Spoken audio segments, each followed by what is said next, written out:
Se a base não é bem feita, qualquer projeto de inovação só vai amplificar o caos, né? Só vai amplificar os teus problemas ou vai destacar os teus problemas. Então eu acho que a primeira coisa é estabelecer bem uma base.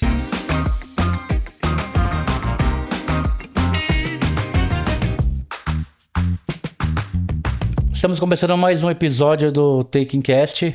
Meu nome é Leandro, sou diretor comercial da Taking. Estou aqui para falar um pouquinho sobre inovação aqui com o nosso amigo Paulo Escopacasa.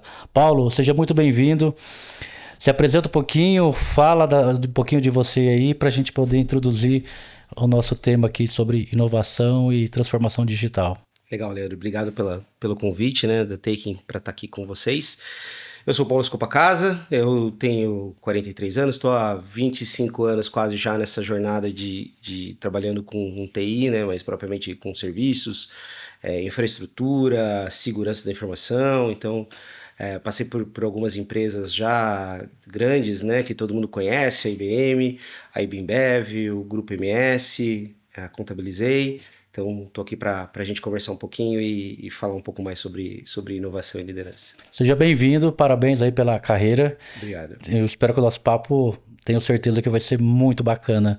E vamos já introduzir o tema então, né? Falando um pouquinho da sua carreira, você falou de gerente de TI, mas o que você pode trazer para a gente aqui, né, do desafio sobre produtividade que você consegue gerar de valor por todas essas empresas, né? Porque são grandes logos, empresas muito importantes para o nosso mercado, né?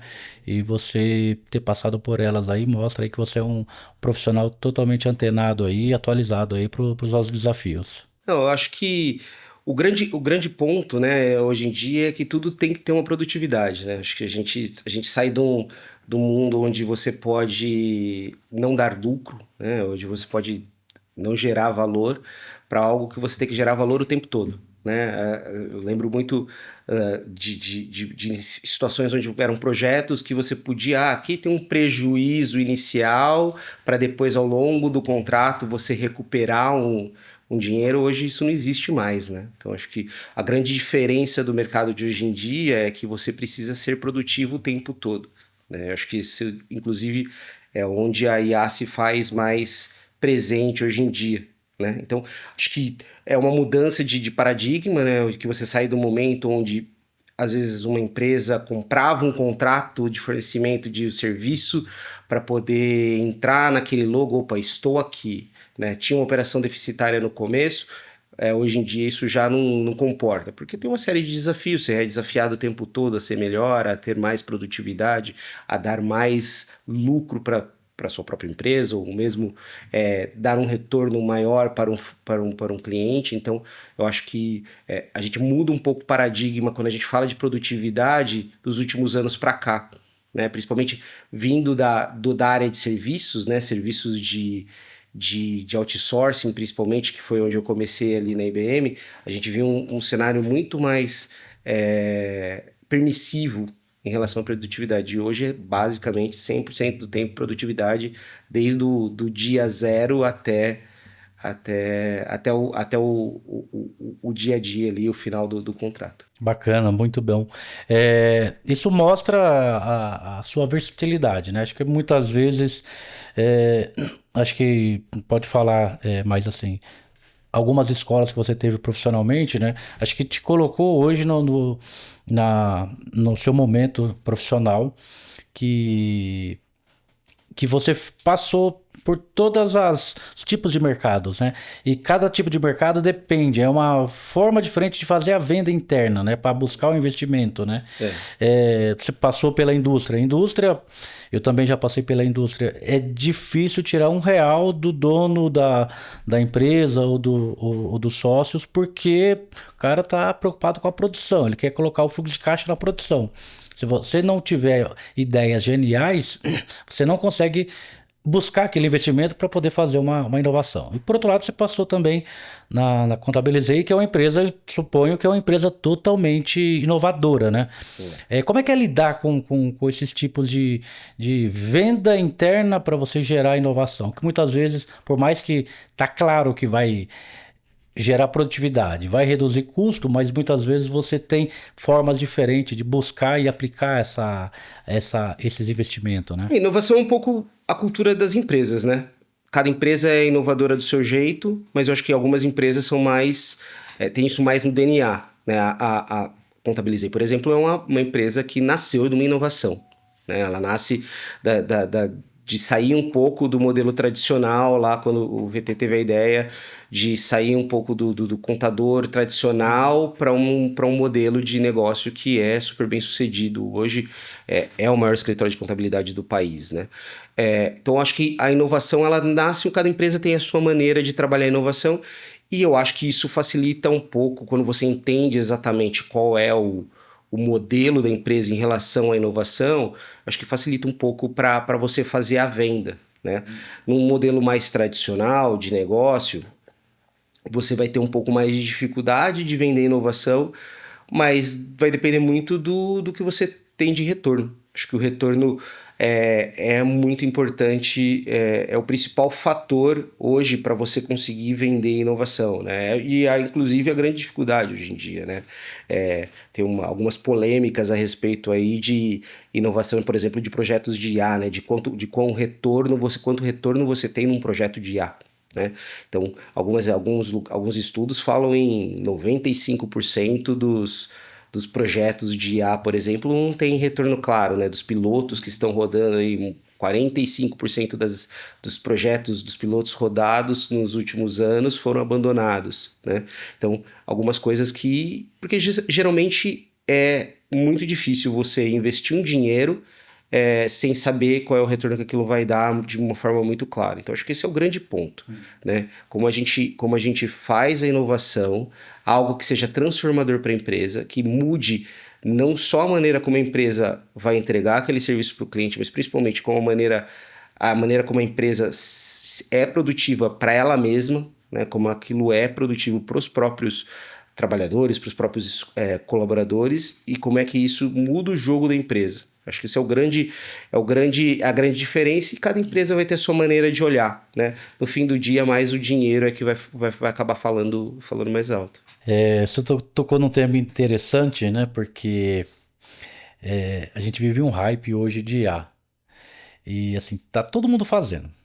Tá todo mundo fazendo. Todo mundo faz, mas não se consegue apresentar ou tangibilizar. O que você entende, né, desse hype do momento, né? Porque uma coisa é desenhar um produto, desenhar um projeto que você fala assim, não, ele tem começo, meio e fim, isso vai me ajudar a acelerar.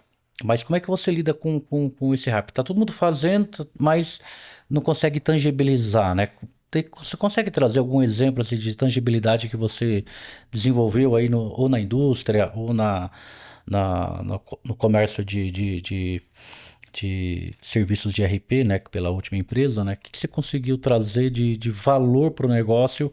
Porque fica aquele hype. Todo mundo faz, mas na hora que você consegue fazer a segunda ou terceira pergunta ou perguntar do dinheiro efetivamente, né? As respostas elas acabam não sendo as mais produtivas, né? Acho que o grande diferencial é que todo mundo está fazendo, como você falou, né? Acho que toda empresa hoje usa IA. Né? Então, desde a menina da recepção que chega o fulano de tal falando que é da empresa tal, ela vai no... Às vezes ela não vai mais no Google, né? Ela vai no chat GPT procurar o que é a empresa tal para saber, para poder puxar um assunto, para poder entender como é que escreve, mesmo para saber como é que escreve o nome da empresa, né? Então, toda empresa tem hoje alguém usando IA do básico até o mais avançado, né? O problema é a estratégia. Né? Acho que aí a gente vai entrar no ponto de como a estratégia de IA funciona dentro de cada empresa. Né? Acho que existem várias iniciativas modernas, né, em relação ao uso da IA na indústria, por exemplo. Né? Como você desenvolve novos produtos, como você usa, por exemplo, a NVIDIA é uma empresa que está fazendo bastante sucesso nesse sentido, não só com hardware como processamento, como infraestrutura, mas com serviços. Eles têm um serviço que faz simulação de moléculas para a indústria farmacêutica, por exemplo. Então você pode fazer, usando o serviço da NVIDIA, inclusive qualquer um pode testar, acessar o site da NVIDIA e fazer teste, você consegue validar ou testar modelos, testar interações entre moléculas, por exemplo. Então a gente vai ter vários cenários onde você pode usar a IA de acordo com o teu negócio de uma maneira mais efetiva. O problema é você ter a estratégia para que esse uso seja um uso de sucesso, né? Para que você não abandone aquela iniciativa no momento seguinte, né? Porque vários projetos começam, né? Eu acho que todas as empresas que têm algum tipo de desenvolvimento de software hoje fazem desenvolvimento de software utilizando IA, né? Seja GitHub Copilot, seja o Cloud Code, seja qualquer uma dessas ferramentas, a empresa vai lá e compra algumas licenças, né? A gente viu recentemente no mercado saindo notícias de a Microsoft abandonou o uso do Cloud por questões de orçamento. A Uber gastou 40% gastou todo o orçamento do ano em IA nos últimos 4 meses, nos primeiros 4 meses do ano.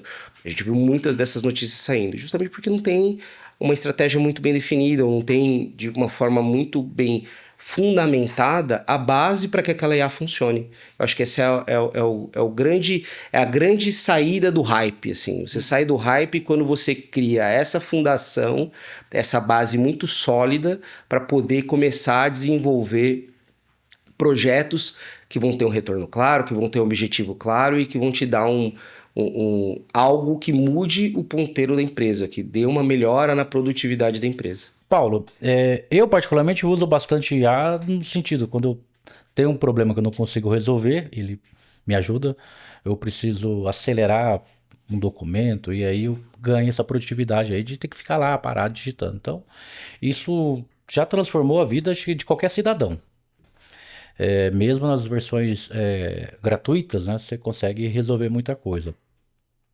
Mas deixa eu fazer uma pergunta para te fazer pensar. Você acha que a tokenização ela pode ser aquele custo invisível lá de quando começou lá atrás, o movimento de cloud, que todo mundo falava, vou para cloud, mais barato, sou versátil e tal, mas depois lá, agora estão vendo quanto que estão gastando em processamento e em armazenamento, né? Você acha que a tokenização ela pode ser esse custo invisível nos próximos anos aí, porque já que você trouxe o exemplo de algumas empresas que estão revendo, né, o custo de tokenização de uso porque tem pessoas que estão gastando demais em custos elevados em tokenização. Eu acho que sim. Eu acho que, na verdade, vai da estratégia, né? Vai de como você estruturou. Hoje, você não tem uma maneira ainda muito efetiva de medir a forma como suas equipes utilizam, ou se a forma que as suas equipes utilizam a IA é a melhor maneira possível. Isso, no final das contas, vai acabar numa conta ali de tokenização, de valor, de fatura para você pagar no final do mês, né? Isso é muito... É muito a questão da base, né? Então, se você começa projetos de IA, se você vai para IA sem ter uma base estruturada, né? Então, desenvolvimento, sem ter a infraestrutura toda criada, todos os pipelines definidos, de como você comita seu código, regras, processos, né? Revisão de qualidade de código. Às vezes você estabelece métricas por exemplo, coding days, né? Que é o número de days que você fez algum tipo de commit no código sem nenhuma qualidade associada. Então você precisa ter um coding days alto, né? Como métrica de engenharia, mas no fim do dia você não consegue ainda mensurar a qualidade daquilo que você está commitando dentro do teu código, dentro do teu dia a dia, né? Se você não tem algo para fazer esse controle, as pessoas vão comitar por comitar, as pessoas vão usar por usar e elas vão aumentar a tua fatura. Então a tokenização ela vai ser um problema, ela é um problema a partir do momento que você não tem uma estratégia e uma governança. Acho que esse é o grande ponto, né, de todo esse hype, né? O como você vai usar essa base que você está estabelecendo de sistema mesmo, de preparação que você fez ao longo de toda a sua vida anterior ao uso da IA para alavancar o teu uso da IA e não transformar a IA num problema, né? As empresas estão deixando de gastar com coisas fundamentais para trabalhar a IA de uma forma que não é positiva, né? A gente não vai ter resultados esperados e a gente vai ter empresa falindo porque gastou uma fatura que não era para pagar. Não tem como pagar, na verdade, que não era aquilo que era esperado, né? Acho que o maior desafio que eu imagino que as empresas estão passando hoje em dia é definir esse orçamento. Porque, por um lado, se eu tiver mais licenças, mais tokens, mais gente, mais desenvolvedores codando com a IA, eu posso ter uma produtividade maior aqui, gasto menos com desenvolvedores, com desenvolvimento, perco menos gente, tenho menos rotatividade, mas essa conta fecha, né? A gente vê muito meme por aí, né? O pessoal brincando de opa, estamos voltando pro escritório, né? Toda vez que aparece uma notícia sobre uma empresa que gastou demais, tem orçamento de IA, que economizou, deu save em vagas de desenvolvedores por conta da IA, a gente vê um meme, aquela galera brincando do meme, né? Então a gente vê isso muito, mas é por questão de estratégia. Acho que você tem que definir a base, definir uma boa estratégia e evitar que isso aconteça. Talvez acho que a tua opinião talvez seja parecida com a minha, mas você acredita que a gente, quando a gente está falando de desenvolvimento de sistema, está falando de upstream, de documentação, e usar lá, seja lá qual for a plataforma de agente, ou criação de agentes que você vai codar. Então você pode usar, a gente fala muito em cloud, mas você consegue parece que a parte de desenvolvimento só está um pouco mais maduro a utilização, está mais clara, né? Porque quando você chega na camada do upstream, que é gerar documentação, pipeline, chegar até o nível de backlog, isso o pessoal está fazendo e gera, porque a documentação é a parte chata que normalmente o desenvolvedor é a última coisa que ele vai fazer. Então, com certeza, estamos mais maduros, né? Estamos mais maduros nesse sentido. Agora, olhando para a infraestrutura, né? Olhando para a parte de segurança da informação, proteções de perímetro, o que você já andou aplicando, né?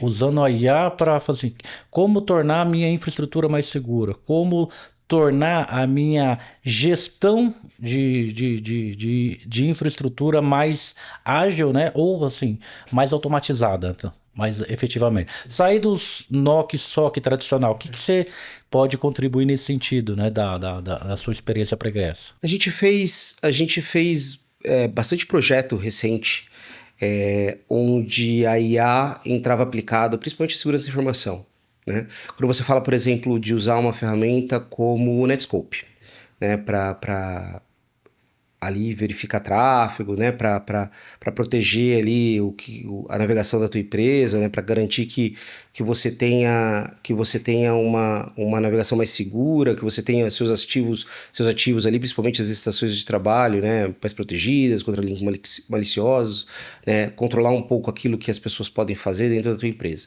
Quando você usa uma ferramenta como o Netscope hoje em dia, ela tem uma IA embutida que te ajuda a fazer algo que você levaria meses fazendo, de classificação de links, classificação de sites, classificação de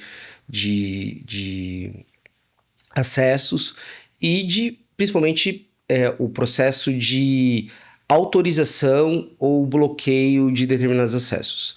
Então, por exemplo, uma ferramenta como essa hoje já tem lá a sua IA embutida, você deixa ela ali ouvindo, ela vai entendendo o que é perfil, o que caminha para ser um perfil malicioso, ela automaticamente faz os bloqueios e você vai fazendo fine tuning ali, né, com um bom engenheiro trabalhando ali naquele fine tuning dessa questão.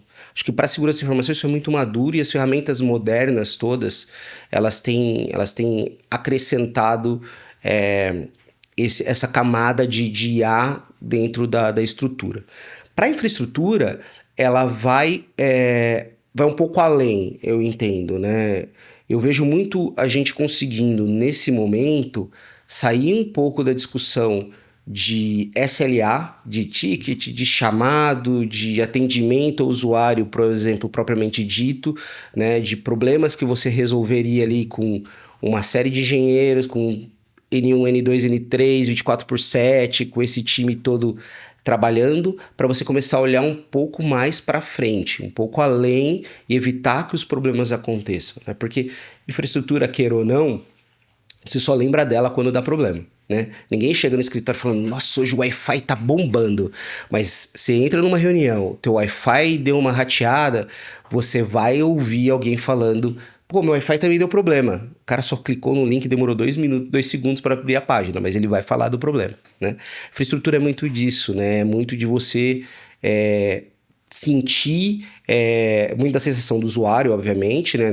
Não necessariamente um problema, mas a percepção do usuário, né? E de como os problemas são resolvidos de uma forma mais adequada, uma forma melhor, né? Então, acho que a gente sai um pouco dessa discussão de SLA, de ticket chamados, para começar a navegar para o que a gente chama de XLA, né? Que é a experiência. E o XLA, ele depende muito de como você coleta essas informações de experiência, de sensação do seu usuário, né, para daquele serviço que você oferece, né? Então, você só vai conseguir medir XLA, por exemplo, de uma forma efetiva quando você loga todas as interações que o teu usuário teve com a TI. Então, e a IA permite isso, né? Então, por exemplo, a IA permite que cada vez que o cara leia um arquivo, ou ele acesse um bot, ou ele tenha uma interação, ou que você colete uma telemetria, que dependendo do que está acontecendo na máquina, você trigue alguma coisa para que esse cara te dê um retorno e fale assim, você está tendo algum problema hoje? Como é que está a tua experiência de uso do dia a dia? Né? A gente tem muitas ferramentas de DEX, né? De Digital Experience agora no mercado, que já fazem essas coletas e já vão trazendo essas informações para você usar isso da melhor forma possível. Então eu acho que esse é quando você começa a mudar o jogo agora da infraestrutura, né? Isso é uma tendência do que eu vejo acontecendo e de como a gente pode usar melhor a IA, né, dentro desses processos, principalmente processos de infraestrutura, né? Foi bom tocar nesses assuntos, né? Porque também compartilho com a tua experiência. Cada vez mais os serviços tradicionais eles tendem a ser automatizados, né? Hoje você ainda pode ligar para um 0800 e ter certeza que está falando com um humano, né? E na verdade é um bot, é um agente lá que está lá preparado, né? Uhum. E, então essas automações, esse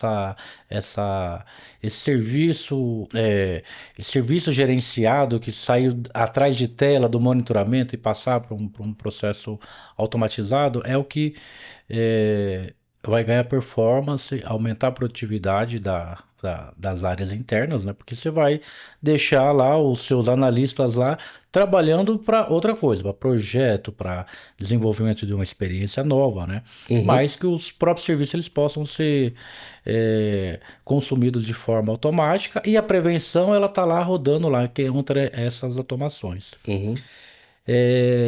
Eu achei bastante interessante o nosso papo, porque a gente conseguiu sair de cultura, de estratégia, de hype do momento, voltamos para a infraestrutura básica, né? Uhum. Eu queria ouvir um pouquinho mais agora, assim, como transformar isso em driver estratégico para a melhor implementação de um serviço gerenciado e como fazer essa solução de trazer essa transformação da IA para dentro, seja para a área de infraestrutura básica, para desenvolvimento de sistema, mas como é que gerar ganhos efetivos, né? E o mais importante, como lidar com a cultura, né? Uhum. Porque a gente tem que juntar tudo isso, né? E ainda acho que a IA não consegue fazer isso, né? Assim, você precisa de uma cabeça pensante, de uma pessoa que passou 20, 30 anos em diversos mercados como você, que teve diversas experiências positivas, negativas, né? E que transforma as nossas vidas aqui. Chegamos até hoje, até aqui, porque a gente já teve vários sucessos, insucessos, e a gente continua evoluindo. Com certeza. E estamos ainda falando de inovação como falávamos há 20, 30 anos atrás, lá com um micro cabeçudo em cima da mesa, né? A diferença é que hoje em dia as coisas acontecem no pulso, acontecem É, no bolso, né? Antigamente, de fato, era um terminal, né? Acho que quem teve a experiência de trabalhar com terminal burro, daqueles que, nossa, não tinha nada e era, você clicava e demorava, aí você ia tomar o café, gerava o relatório, né? Eu acho que primeira coisa para qualquer estratégia de implementação antes de gastar o dinheiro mesmo com a IA, antes de comprar ou definir qual é o melhor produto, né, para você, de IA, enfim, de qualquer coisa, na verdade, mas acho que muito pensando nesse hype, né? Eu acho que você precisa ter uma base. Então, acho que a grande questão que eu vejo as coisas dando certo ou errado é quão bem feita é a base, né? Se sua base é bem feita, você vai conseguir evoluir muito rapidamente em cima de qualquer projeto que você tentar de inovação, seja para determinar se aquilo serve ou não serve para você, né? Se a base não é bem feita, qualquer projeto de inovação só vai amplificar o caos, né? Só vai amplificar os teus problemas ou vai destacar os teus problemas. Então, eu acho que a primeira coisa é estabelecer bem uma base, né? Então, criar uma infraestrutura que funciona para você, estabelecer de que maneira você vai entregar esta infraestrutura para a tua empresa, né? Acho que antes de serviço, né, externo, você tem o serviço interno. Existem algumas análises, alguns estudos que dizem que cada funcionário geralmente tem mais ou menos 1 hora e meia de problemas relacionados à infraestrutura, aplicações, a Wi-Fi, a máquina, próprio a notebook que deixa de funcionar por mês. Né? 1 hora e meia de problemas por mês por funcionário. Extrapola isso para uma empresa de 2.000 funcionários, a gente está falando do quê? De quase 3, 4, às vezes 5 milhões de reais perdidos num ano, porque aquela 1 hora e meia é 1 hora e meia que deixou de ser produtiva, porque o cara teve um problema na máquina dele, que precisou fazer uma atualização de segurança, ou que precisou atualizar um drive, porque ele entrou numa reunião e não conseguiu falar, e teve que reagendar a reunião com, às vezes, 10, 12 pessoas, porque ele era a pessoa mais importante, você gastou horas de várias pessoas. Então, quando você começa a amplificar esse tipo de problema, você começa a atingir uma escala que é impensável e é algo que você não consegue medir facilmente. Então, essa é uma base que precisa ser muito bem feita. A partir daí, a partir dessa base, você consegue definir estratégias mais eficientes da onde você quer chegar. Então, se você vai oferecer um serviço para um cliente, você precisa garantir que a partir desta base, os teus colaboradores estejam de verdade engajados com aquilo, né? Aquilo que você está fazendo dentro de casa, né? Como é a tua EX, né? A tua experiência do empregado mesmo, né? Do colaborador. E a partir daí evoluir para serviços e para aquilo tudo que você vai entregar, né? 97% dos líderes de negócio claramente veem quando a TI funciona. Eles não entendem o que não funciona na TI, mas eles conseguem ver claramente o que funciona na TI. E isso ajuda esses caras a tomar as decisões. Ajuda esses caras a, por exemplo, ter uma pessoa no time que possa focar 100% em trazer inovação.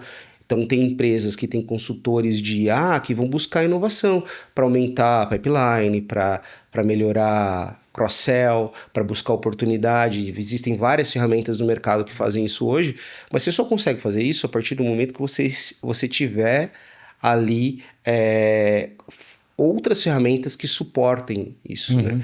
E as melhores estratégias, as estratégias mais vencedoras hoje em dia da IA, são estratégias que vem do próprio negócio. Não são estratégias que a TI deu um top-down e falou assim, agora todo mundo vai usar o ChatGPT. Não, são as estratégias que o negócio propõe, porque o negócio sabe onde dói, o negócio sabe o que é importante para ele mover o ponteiro da empresa, como ele vai ser mais produtivo, como ele vai dar mais resultado, muito mais do que a TI, por mais alinhada que a TI esteja ao negócio, né? E isso muda muito de empresa para empresa, a maneira como essa conexão acontece, né? Mas, e muito relacionado à cultura da empresa, né? Mas eu acho que, de forma geral, essas estratégias hoje elas são muito claras de como esse alinhamento entre o que o negócio precisa e o que o negócio recebe funciona. Se a TI, como base, for uma base sólida e conseguir fornecer isso para a empresa, ela alavanca e sai do custo da TI para um multiplicador da TI, né? Ao contrário do que ela faria se for uma base ineficiente, onde ela só vai puxar o negócio para baixo. Você tocou em dois pontos aí que eu acredito que eu falo, daqui a pouco nós vamos começar a mostrar as idades, né? Mas você trouxe um indicador aqui que é o tempo de produtividade que um colaborador perde, né? Por mês por conta de um serviço parado de tecnologia. Me lembrou dos velhos tempos que eu usava lá o Elurg lá para fazer dimensionamento lá para as minhas operações. E eu também já tive do lado de lá da cadeira como você, né? Eu usava a seguinte adjetivo. Se a TI, se ninguém fala da TI, se eu tô passando despercebido, é porque a coisa tá indo bem. Agora, se os caras estão lembrando muito da TI, alguma coisa tá errada. Mas agora sim, você trouxe um ponto importante, né? Acho que a área de tecnologia ela acaba sendo o agente que executa a estratégia de inovação, né? Mas você trouxe um ponto importante. Se a indústria, né, se a empresa tem essa cultura de inovação implementada, a área de TI ela acaba acelerando, porque é onde entra toda a parte de transformação, seja ela com uma estratégia de IA, seja ela com uma estratégia de aumento de produtividade, seja, mas assim, partindo da IA você consegue implementar, né? Mas isso depende muito da cultura de inovação da empresa. Uhum. Assim, e quanto mais cultura de inovação, são as empresas que estão subindo, aumentando o crescimento, faturando, né? E continua com o crescimento contínuo e esse crescimento acima de 2 dígitos por ano, né? Uhum. Cara, eu acho que se a empresa não tem uma cultura de inovação, ela vai acabar. Ela vai acabar. Fadado ao Ela é fracasso. fadada ao fracasso, né? E aí eu vejo. Eu tive a honra e a sorte, né, de ter acompanhado dois movimentos muito interessantes, duas situações muito interessantes. Uma, obviamente, não pelo motivo que a gente imaginava, que foi toda a questão da pandemia, né? E outra, essa questão das moléculas agora, que são, né, as canetinhas, né? Essas novas moléculas aí. Graças a Deus eu tive a oportunidade de estar ali e participar, né, de alguma forma desses movimentos, né? Durante a pandemia, por exemplo, ninguém imaginava que as empresas conseguissem sobreviver, né? Empresas tradicionais, né? Como a própria Ambev, né? Era todo mundo no escritório, todo dia, todo mundo ali, as coisas aconteciam ali no escritório, você não tinha necessariamente nenhuma estrutura, às vezes você não tinha nem a estrutura para trabalhar remoto, né? O trabalho remoto era muito esporádico, era muito situacional, digamos assim, né? E era E, só o cara o mais esperto da TI e algum e outro olhe diretor lá, mais antenado, e né? olhe lá, Mais e antenado, era o né? cara que tava ali, às vezes, que tinha feito alguma coisa porque ele precisava estar de plantão, porque se caísse um servidor que roda algum processo na fábrica, para ele não ter que morar do lado da fábrica, ou ele não ter que passar o plantão dele dentro da fábrica, ele tinha algum mecanismo, algum firewall, alguma coisa onde ele ia buscar esse, essa possibilidade de logar remoto ali, né? Mas quando isso acontece, quando acontece a pandemia, e assim, todo mundo para casa, tá começando a pipocar caso de Covid, manda todo mundo para casa e a gente não tem o que fazer, cara, a sensação era de que esses negócios vão sentir, né? E aí você vê, por exemplo, o advento das lives, né? As lives, como essas lives impulsionaram carreiras de artistas que teriam ali problema para se manter, porque as pessoas não estavam indo mais nos shows, que é a grande fonte de dinheiro dos artistas hoje em dia. Ninguém mais vende disco, né? As pessoas têm lá a sua participação no que ela ganha nos aplicativos, etc. Mas a gente viu as lives acontecendo. E as empresas tendo a possibilidade de, opa, peraí, vou associar minha marca a esse cara que tem uma boa imagem numa live e a coisa evoluir, né? A própria Brahma Duplo Malte, né? Uma cerveja que saiu no meio das lives e foi a cerveja mais vendida naquele ano e proporcionou resultados que a Ambev, por exemplo, não esperava que ela fosse ter, graças a uma cerveja que saiu do papel em 3 meses. Que não é o comum, não era o comum da cervejaria tradicional. A cervejaria tradicional leva, às vezes, mais de ano, né? E assim foram com as vacinas e como as coisas evoluíram. Mesma coisa com a questão das moléculas que a gente vê agora na indústria farmacêutica, né? Hoje, todo dia sai uma molécula nova que faz alguma coisa diferente, que é melhor na perda de peso aqui, ou é melhor na diabetes ali, é melhor nos efeitos colaterais, ou é menor nos efeitos colaterais. E quem lançou essa molécula hoje se deu bem, quem não lançou está correndo atrás. E para isso é pesquisa e desenvolvimento, que é puramente inovação. Então eu acho que o que a gente tem visto é que ou você investe em pesquisa e desenvolvimento, ou você investe em inovação, né? Ou você investe em ser diferente, ou você vai ficar para trás, né? E eu acho que as empresas que lideram o mercado, os seus respectivos mercados, elas já entenderam isso, né?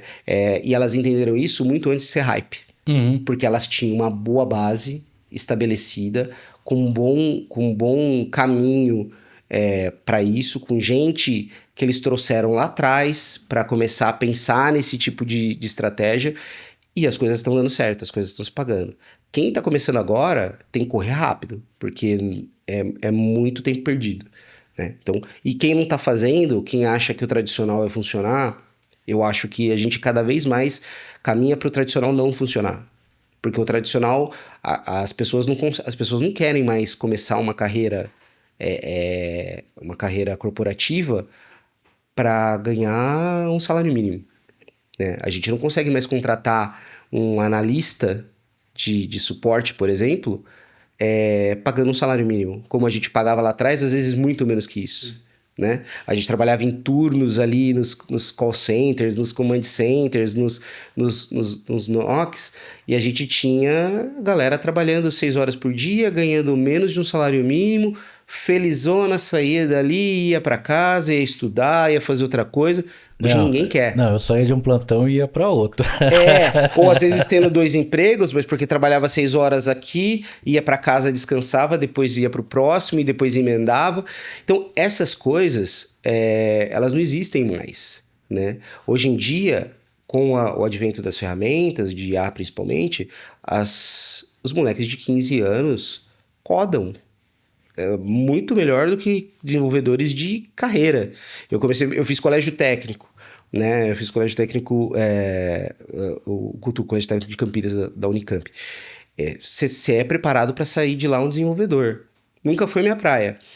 Mas hoje em dia, se eu precisar codar alguma coisa, eu vou conseguir codar.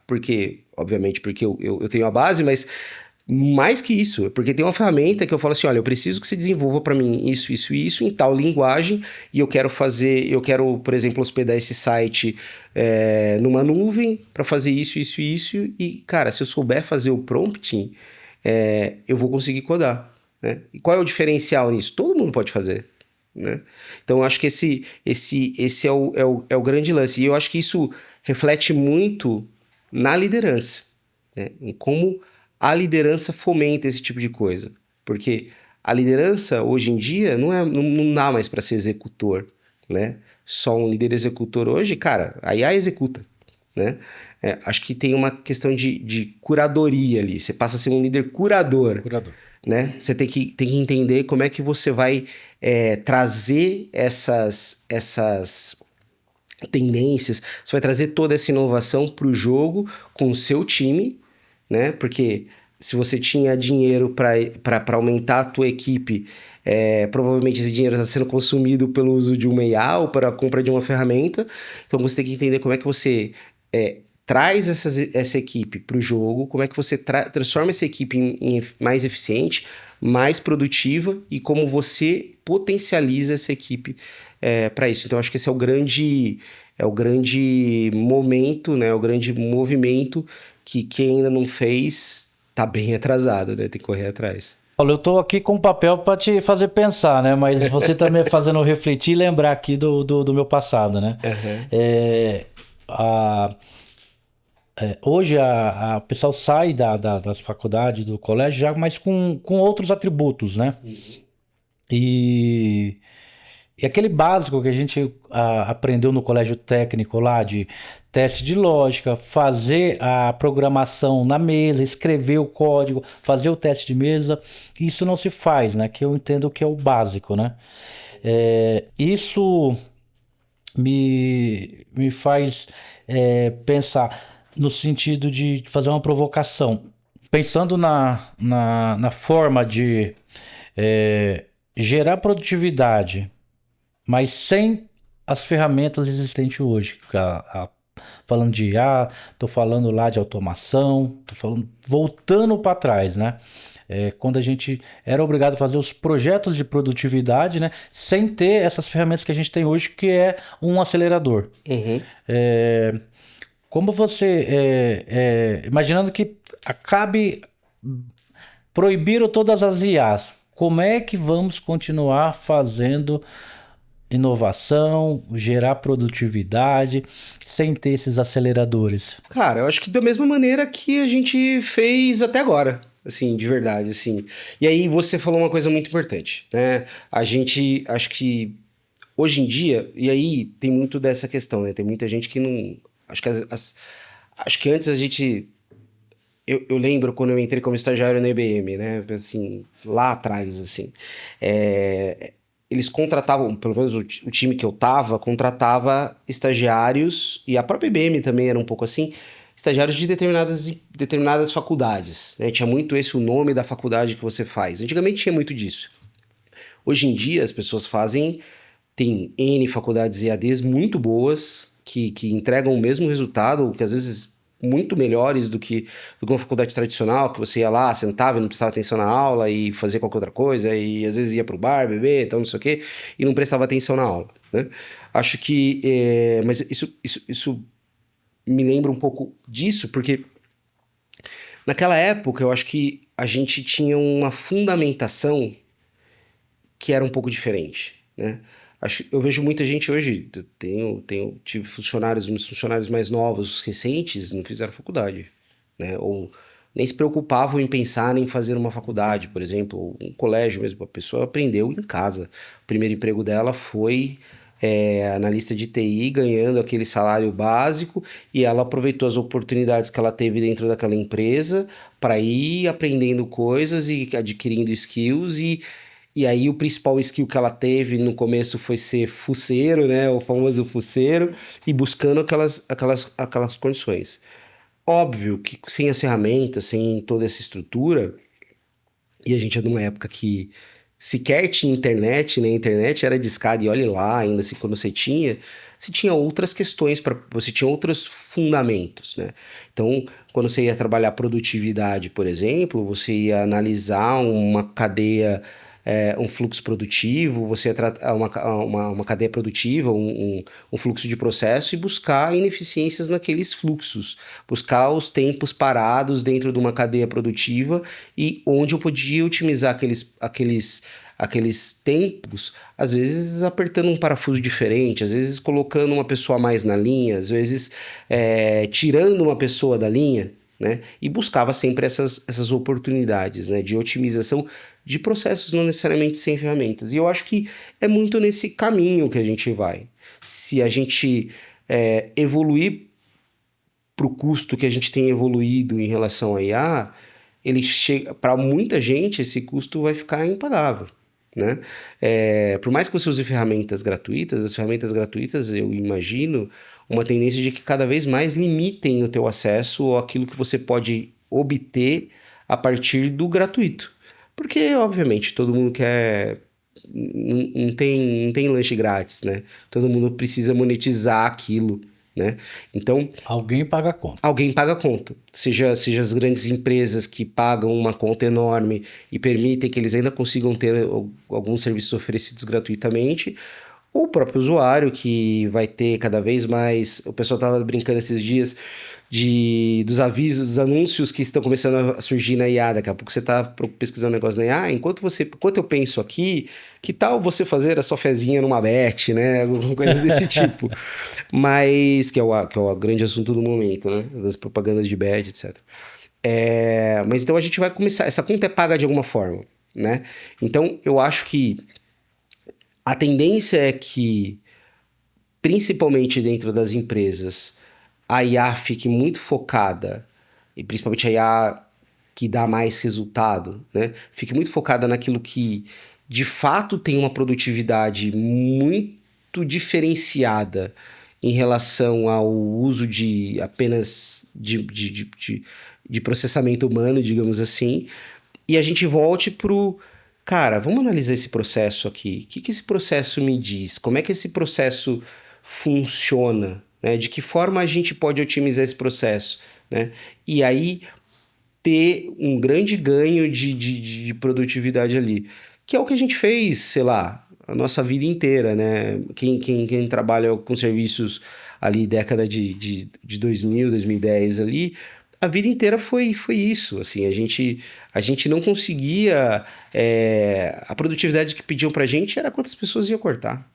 Não era uma produtividade, falava assim, não quero saber se esse serviço... As pessoas, o custo era headcount, e headcount você tinha que cortar, não importa se você cortava... Às vezes, dependendo do lugar, você podia cortar o mais caro e valia por 2 mais baratos, às vezes não, porque era cabeça mesmo e precisava daquele número...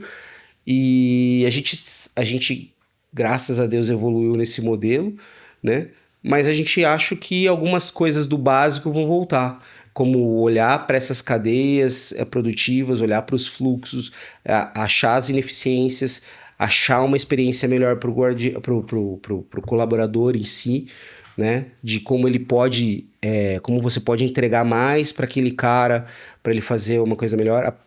Os próprios notebooks hoje em dia já saem otimizados para IA, né?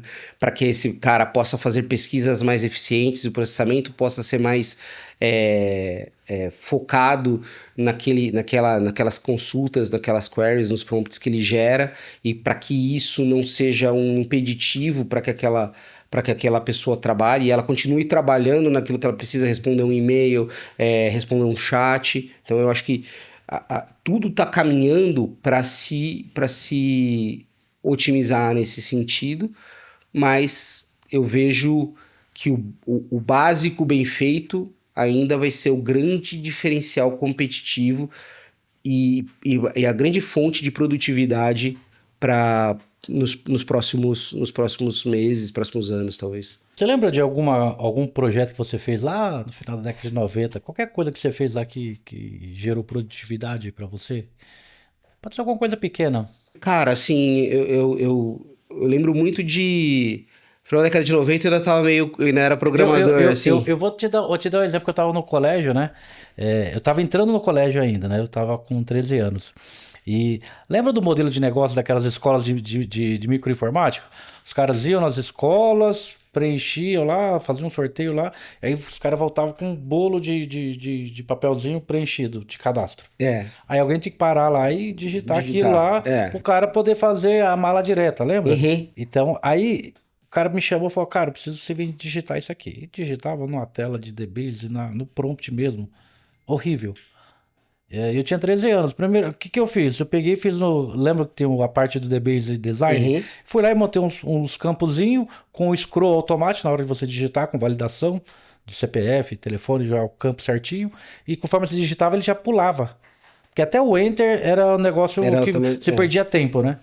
A primeira geração de produtividade era isso, porque eu comecei digitando 1.000 cadastro desse por final de semana.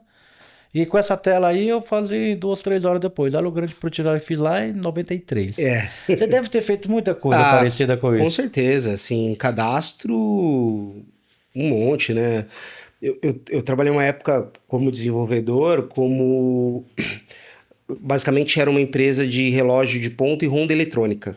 Né? Então, o que que é uma ronda eletrônica, para quem nunca ouviu falar? Né? Basicamente, você tem uma caneta, era um coletor, antes eram os coletores quadrados, assim, super feios, e aí agora, mais recentemente, no final lá da minha vida, não sei como é que está hoje, era uma caneta coletora, era até bonita, assim, era uma caneta, parecia mesmo uma caneta, né, mas que na ponta dela ela tinha um leitor de uma botoneira.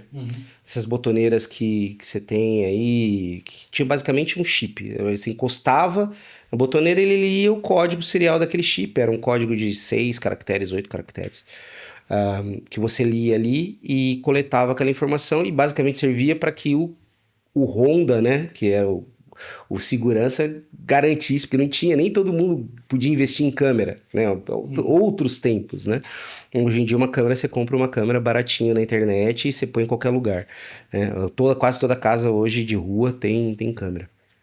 Mas era um sistema de ronda eletrônica, né? Então você passava aquilo ali coletando e aquela informação toda de trabalho, ela não ia direto pra um celular ou para alguma coisa, ela ia para aquela caneta que você encostava, você enfiava ela numa base Uhum, e era um leitor daquele uhum, coletor, né? E ali tinha uma série de informações e você trazia aquelas informações ali e depois você tinha que estruturar aquela ronda e não poucas vezes você montava uma ronda achando que o lugar CX4302 era a portaria e na verdade era o fundo da fábrica. E aí quando você ia chegar no relatório que você gerava ali, você falava assim, mas poxa, por que que o cara tá saindo? O primeiro ponto de coleta dele é do fundo da fábrica. Porque ele não começa falando assim, ó, comecei aqui na portaria. Até você perceber que era porque o cadastro estava errado, cara, era questão de, às vezes, de semanas, uhum. né? Então, esse tipo de coisa, ele era muito, ele gerava inovações muito rapidamente, porque quando você coloca um visor naquela câmera, você já coleta aquela informação. Você não Uhum. precisa lembrar qual foi a sequência que você É. fez. Você vê. Então, esse tipo de inovação, ela acontecia, mas era muito mais associada ao, ao, ao produto em si, né? Então a gente sai daquilo ali para uma coisa que a gente vai fazer as inovações que a gente faz hoje, né?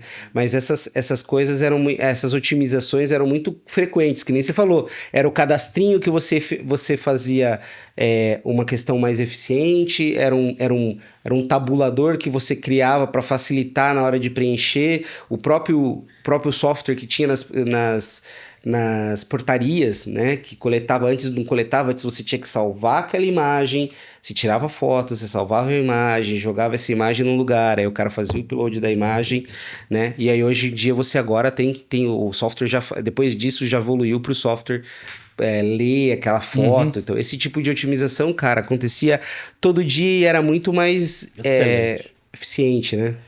No fundo era pro vigia não dormir, né? Era pro É. vigia não dormir. Mas, cara,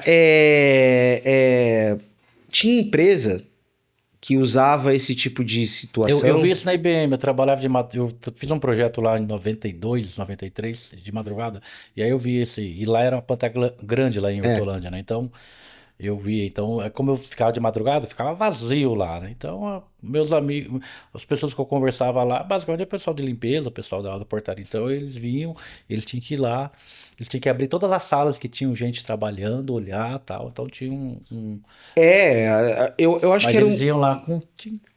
Com a canetinha lá e bipar, porque, cara, assim, outros tempos, né? É. A gente não tinha monitoração 24/7, não tinha uma sala, um painel de controle onde as pessoas podem ver o que está acontecendo ali numa câmera, né? Ou que hoje em dia, por exemplo, tem empresa, dependendo do supermercado que você for,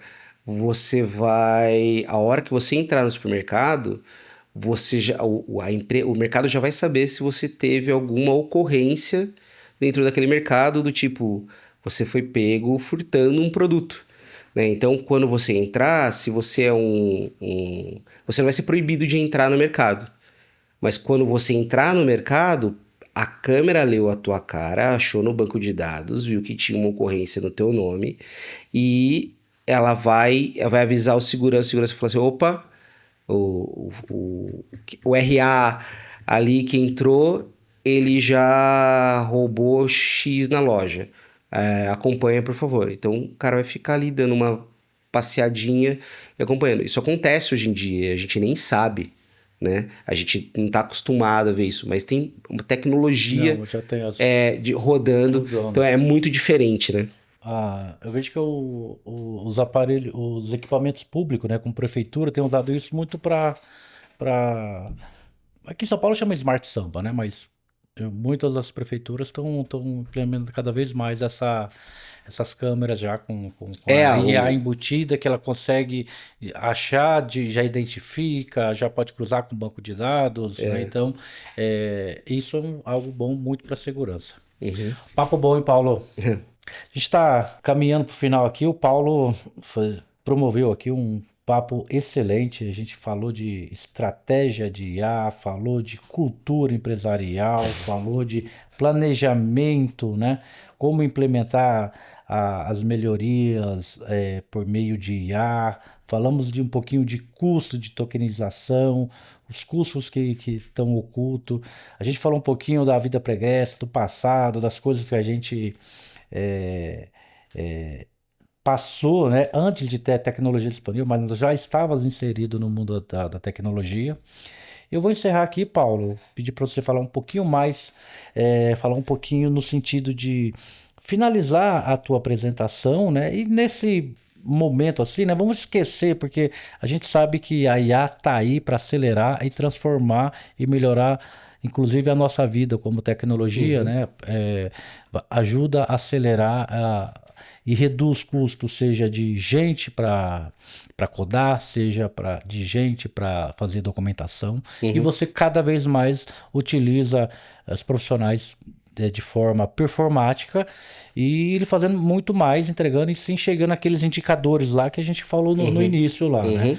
Reduzir pelo menos 40, 50% aí de código, reduzir perto de 70, 80% a 90% da parte de documentação. Uhum. Mas vamos fazer um encerramento aqui, né? Assim, pensando lá na frente, né? Se acabar aí agora, como é que nós vamos fazer com que os nossos profissionais, né, como a gente discute um pouquinho aqui, sem base estão chegando agora e como continuar gerando produtividade para as companhias e utilizando a tecnologia como um meio para acelerar a produtividade. Cara, eu acho que. Obrigado de novo pelo convite, né? Eu acho que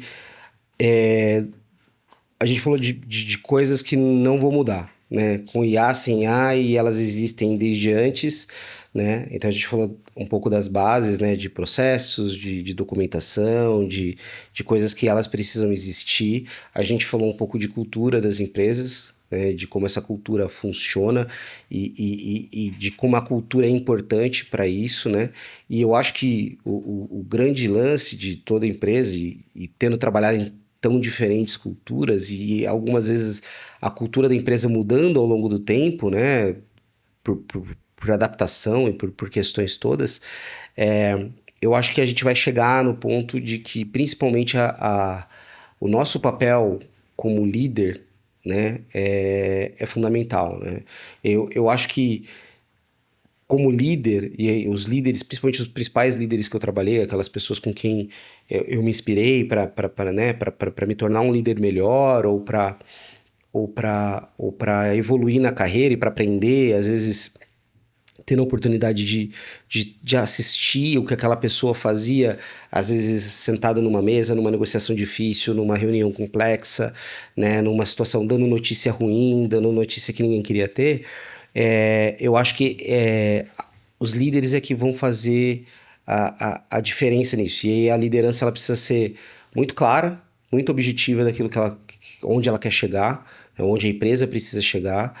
Eu acho que ela precisa atribuir muito bem os papéis e responsabilidades, né? E eu acho que isso nunca vai mudar, né? Quem é o dono do quê? E essa pessoa é uma pessoa empoderada o suficiente para ela poder resolver as questões que ela precisa resolver. Eu acho que ela tem que empoderar as outras lideranças, seja um coordenador, um supervisor, mas a linha de base precisa estar muito bem empoderada, não é só o dono da empresa manda. A gente vê isso muitas vezes, né? Quem assume o risco sou eu, quem é o dono é o que faz, mas eu acho que as pessoas precisam estar empoderadas, porque ninguém é onipresente. E, principalmente, eu acho que a liderança tem que entender e tem que falar muito bem a língua do negócio, né? Seja uma liderança de TI, tem que saber traduzir as questões de TI para o negócio, né? O negócio tem que estar as pessoas têm que estar muito próximas do negócio da empresa. E eu acho que esse vai ser a grande diferença para a gente, o que quer que aconteça nesse mundo de IA, a gente continuar mantendo a roda girando, a gente tendo a base sólida. Então, eu acho que a liderança e eu acho que isso vale para todos os setores da nossa economia, né? E para todos os nossos negócios, para todas as indústrias. Eu acho que a liderança é que vai ter um papel fundamental em transformar a cultura da empresa em algo que as pessoas saibam conduzir, seja com IA, seja com processo, seja fazendo as coisas num notebook ou num papel de pão. Paulo, eu não queria te interromper, né? Mas eu queria dar um recado aqui pro público aqui, assim. O Paulo, ele é um líder muito inspirador, Paulo. Obrigado. E eu queria que você pudesse fazer esse encerramento aí, olhando pro público aí, porque assim, foi muito bom o papo. A gente passou por diversos pontos, né? Que afeta o dia a dia do gestor de TI, um gestor de inovação. E desculpa interromper, mas eu queria fazer esse elogio em público aqui, porque Obrigado. o papo foi bom, fluiu, mas mostra que, além de tudo, você é um líder inspirador que sabe lidar não só com a tecnologia, com a inovação, mas tem o lado da liderança, né? O papel transformador da liderança. Não, obrigado. Eu acho que o recado final aí, acho que vale para todo mundo a gente precisa da base bem feita, né? Acho que a gente tem que estabelecer uma base bem feita para a gente poder alavancar tudo aquilo que a gente quiser alavancar. Então, se tem algum problema na base, resolve o problema na base, trata o problema da base, acerta um processo, acerta um fluxo, acerta um caminho. A hora que o básico estiver bem feito, aí a gente consegue evoluir e usar a ferramenta que for. Hoje é IA, amanhã pode ser outra, daqui a pouco pode ser alguma coisa que vai ler a nossa mente e vai dar o resultado que a gente imagina, nem o que a gente codou num prompt, o que a gente pensa, o que a gente escreveu, o que a gente falou, né? Mas eu acho que a gente precisa voltar para o básico, garantir que o básico está bem feito e aí a gente evolui. Esse é o caminho. Excelente. E esse foi Paulo Escopacasa, um líder inspirador. Papo rolou aqui, fluiu aqui, falando de muitas coisas. E você, a gente pode aguardar aí que vai ter novos episódios aí para vocês, falando um pouquinho sobre o tema de IA. Obrigado a todos pela participação. Paulo, até a próxima. Até a próxima. Obrigado, pessoal.